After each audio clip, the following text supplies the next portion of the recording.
oh man, you feel like it was never going to arrive, and then you blink and it's here. I think our kids are ready to play another team. You've had a month of hitting guys that you've been going against for 8 months, that you've been training with for 8 months. So I think the excitement level of playing in this nationally televised game, the excitement level of playing a very good FCS opponent in SEMO, all that's really starting to set in on this Wednesday morning. And excited to go out this afternoon and finalize the game plan. And it's really Wednesday night, Thursday morning that it really kind of truly sets in. Last year you really didn't know what you had. I was learning the players, I was learning our staff. Now going into the second year, you've got more of a defined role. You've got more of an understanding of what we have. We've got a few extra pieces that we were able to add this offseason, but a bunch of guys were guys already knew, with like Marlon Kraku coming in from FAU, of me getting able to see him every day for a year while I was there, or Ari, me having a relationship with him from my recruiting days at Kansas. So year two, you really know your team a little bit more. You know their personality. You know what they're good at, what they're not good at. So I think this year more will kind of shift our play calling to best benefit the players, since we know them a little bit better. It's huge for our team. Growing up as a kid, you always I remember playing in the backyard, imagining I was on ESPN, on SportsCenter. So it's a great opportunity for our players. I think it's great for our program for recruiting. Any guy that we're recruiting out of the Panhandle, or recruiting from Mobile, out of South Alabama, or recruiting out of Georgia, we can get them to tune in to a nationally televised game, because it's going to be tough for them guys to come over and see home games. So it helps us in recruiting, but then it helps the school, to get the logo nationwide from the East Coast to the West Coast.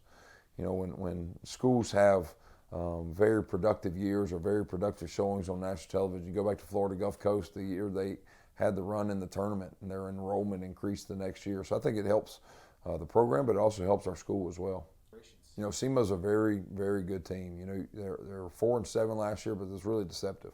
I think 4 of their 7 losses were last minute, where they had leads. They had a multiple possession lead against UCA, multiple possession lead against Eastern Kentucky. We're Southern Illinois, multiple possession lead, where those teams were able to come back and beat them on the last possession of the football game with the last second field goal, last second touchdown. So they're a really solid team. They've got one of the best quarterbacks in all of FCS football. He's played a lot of football. He's a really good football player. He can extend plays with his legs. He gets the ball out of his hands quick. We're going to have to figure out who his new weapons are. He had 3 senior receivers. One's now playing in the NFL. Their head coach has been there 11 years, and he took a program that did not win very much before him to 3 conference championships, 3 playoff berths. So they've done a really good job. We've got an extremely talented defense that flies around. So we've got tons of respect for this SEMO opponent.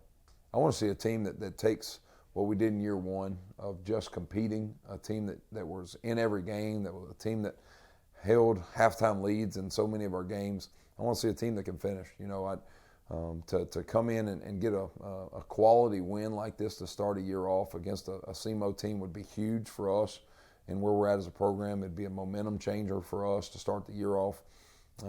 But I just want to see guys that compete, and now when adversity hits, be able to overcome the adversity. Instead of letting the adversity win, instead of letting a big momentum play change the aspect of the football game, I want to see us be able to turn the page and be able to overcome that adversity.